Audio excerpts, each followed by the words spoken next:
Ever felt completely lost when people throw around stock market terms like bull market, IPO, or P/E ratio? Don't worry, you're not alone. The stock market has its own dictionary, and without it, you can feel like an outsider in a foreign country. But here's the good news. Once you understand the language, everything suddenly starts to make sense. In this video, I'm going to walk you through the most essential stock market terms that every beginner needs to know. I'll explain them in simple English, with real-life examples and analogies. So, grab a notebook, because in the next few minutes, you're about to learn the language of money. But first, a quick disclaimer. This is not financial or investment advice. Let's start with the absolute basics. Stock or share. A stock, also called a share, is a unit of ownership in a company. Think of a company like a giant pizza. When that pizza is cut into slices, each slice represents a share of the company. If you buy one slice or one share, you now own a piece of that company. And just like a pizza slice, the more slices you have, the bigger your ownership. Equity. Equity is simply another word for ownership. If you hear someone say they hold equity in a company, it means they own stock in it. Dividend. A dividend is when a company shares part of its profit with shareholders. For example, Coca-Cola pays out dividends 4 times a year. So if you own Coca-Cola stock, you receive a small cash payment just for being an owner. Portfolio. Your portfolio is your collection of investments. If stocks are ingredients, then your portfolio is the recipe you've created with them. Some people have a simple portfolio with just a few stocks, while others build large diversified portfolios with dozens of investments. Now that you know what a stock is, let's look at how the stock market itself works. Stock exchange. A stock exchange is where stocks are bought and sold. In the US, the two main ones are the New York Stock Exchange, also called NYSE, and NASDAQ. Think of them like giant online marketplaces, but instead of shoes or electronics, people are buying and selling companies. Broker. To trade stocks, you don't go directly to the exchange. You need a broker, a middleman who gives you access. Today, that's usually an app like Robinhood, Fidelity, or Charles Schwab. Liquidity. Liquidity means how easy it is to buy or sell something. A popular stock like Apple has high liquidity. You can buy or sell it instantly. But a rare collectible or a small unknown stock has low liquidity. It may take time to find someone willing to buy it. IPO, or initial public offering, happens when a private company sells its stock to the public for the first time. For example, when Facebook went public in 2012, it launched one of the most famous IPOs in history. Buying shares in an IPO means you're one of the first public investors in that company.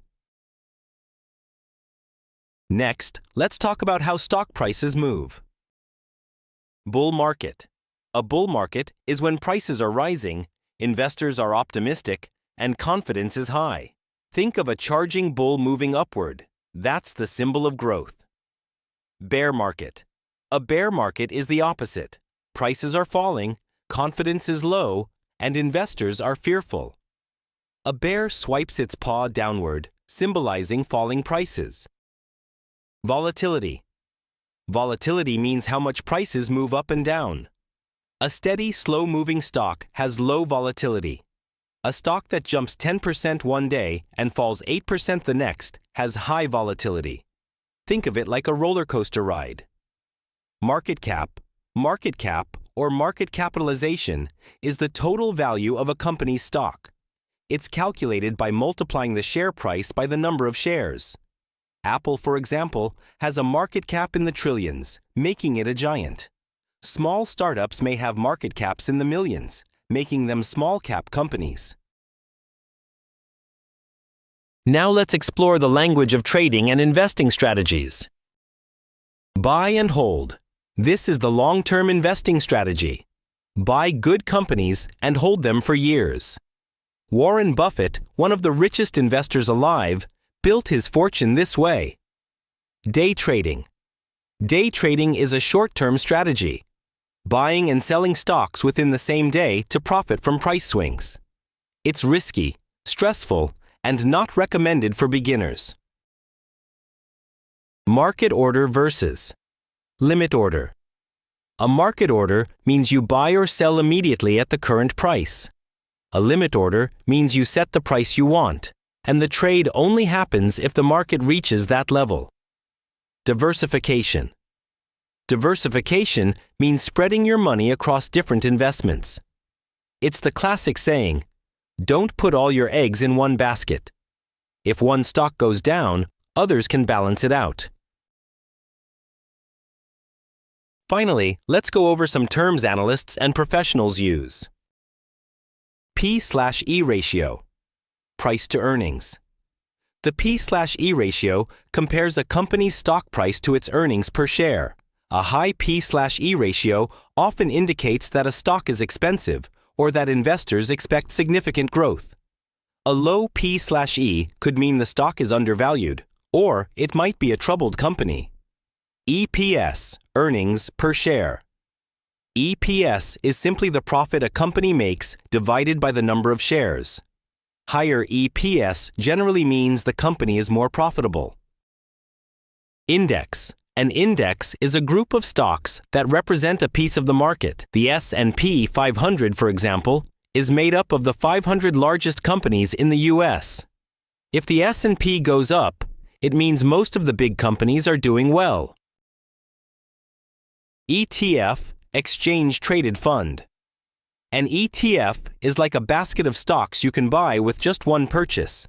Instead of buying 500 individual companies, you can buy an S&P 500 ETF and instantly own a piece of all 500.